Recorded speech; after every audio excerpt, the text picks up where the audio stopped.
Welcome back, guys. It's Blurmatic, and back with it with a Netflix review of He-Man Masters of the Universe. And let's talk about it. So, this show was produced by Kevin Smith. If you guys don't know who Kevin Smith is, he's a nerd that produces and also writes shows. He's notable for the hit TV show Flash. He's wrote a couple episodes for that, but he's the executive producer for the He-Man, pretty much the continuation of the original series that came out like in the 2000s. Let's get right to this episode review, the full episode review. The first episode is kind of the introduction of He-Man versus Skeletor, and very interesting action in the show. That works for the show. It has a nice amount of action. You know what I'm saying? Whether it's the sorcerers fighting one another or, He-Man and Skeletor fighting one another, that really kind of just works, really.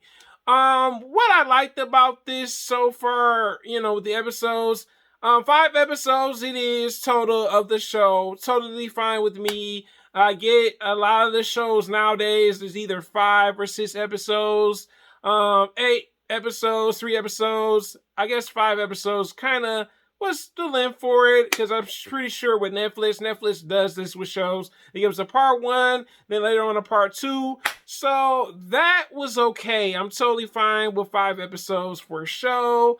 The episodes are, I think, 20 minutes. So 20 minutes is not bad. That's not bad at all.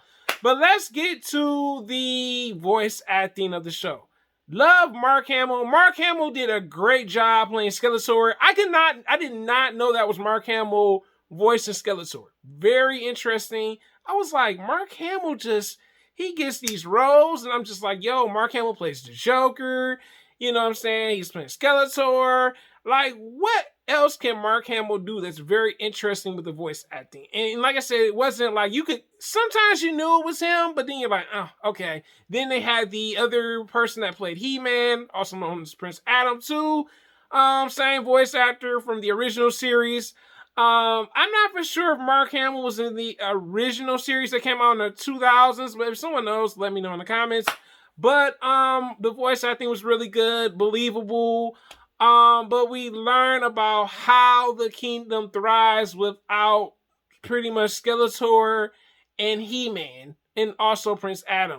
So what I like about this show is there are 3 themes in this show, really 4 themes. Let's talk about the first theme: lies, family secrets. The king and queen of Grayskull did not know that their son was He-Man. They just thought he was just a typical boy that is Prince Adam. He's royalty. They never imagined that their son was He-Man. Never.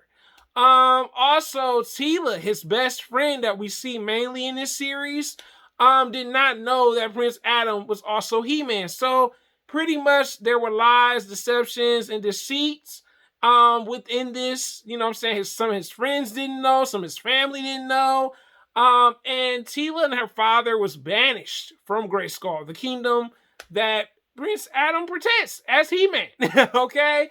But when He-Man ends up getting killed, and Skeletor pretty much, they had to learn how to live a life without Prince Adam and also He-Man. And this is where things get a little tricky for me. Like, when I think about it, I'm like, I felt like with this He-Man series, I felt like episodes 2 through 4 was like Teela pretty much bringing everyone back together. The friends and the villains of He-Man. Cool, I get it. You know what I'm saying? We had Beastman. We had one of the Fishman. We then had Skeletor's right-hand female companion, Evil Lyn.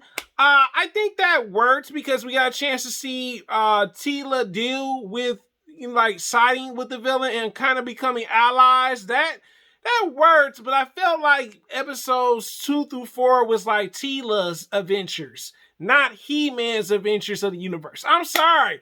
You know what I'm saying? And I felt that there was like some missing parts to it. There were flashbacks of Prince Adam, or, you know what I'm saying, or maybe He-Man. That was just like, Like I don't know about this. I don't know about this. And I felt like it focused too much on Teela. I get Teela is pretty much kind of doing her own thing to making ends meet by doing these random missions with one of her female combatant friends. That's really cool. Also, her father kind of helping out towards some part of the series. But yeah, that's what I really think about it. The other thing about this show, I think, literally when I seen the show, the visuals were really good. It seemed like Netflix put some money into this show. Okay, like the quality of it lit better than the Cartoon Network quality because this is a continuation of that series that came out on Cartoon Network. And that's totally fine. I'm like, all right, yeah, add more decent visuals. Even like I said, some of the 3D stuff looked really cool. But also the other thing with this show that kind of like made me say, you know what? I'm sorry, but the action was cool. The story was cool with Prince Adam, you know what I'm saying? Like I said, also He-Man. But I think the problem kind of lied with the ending too. The ending was a huge problem. Skeletor beats Prince Adam again. He was actually hiding. And like I said, the lady sorcerer stabbed pretty much, and Skeletor he's victorious. He's taking wins as the villain. You know what I'm saying? I was like, Skeletor again? Oh gosh, really? I feel like the show. I feel like it should have some more episodes. You know what I'm saying? Like, you know, just to see where Prince Adam was when he was in the spirit world in this show. You know what I'm saying? The other thing that I wouldn't wanted to see is a little bit more about the kingdom. You know what I'm saying? I mean, I know they went to different parts of the kingdom. Nothing wrong with that. But just how other people were affected by Prince Adam no longer being around as He-Man. You know what I'm saying? So, I gotta give this show, like I said, a 2 out of 5. Like, I'm sorry, 2 out of 5 is what it is. And I think, you know, maybe part 2 may be a lot better. Hopefully, you know, there's always room for improvement. But have you guys seen He-Man, the continuation of the 2000 series that came on Cartoon Network? You tell me in the comments, guys. Have a great day, and I'm out.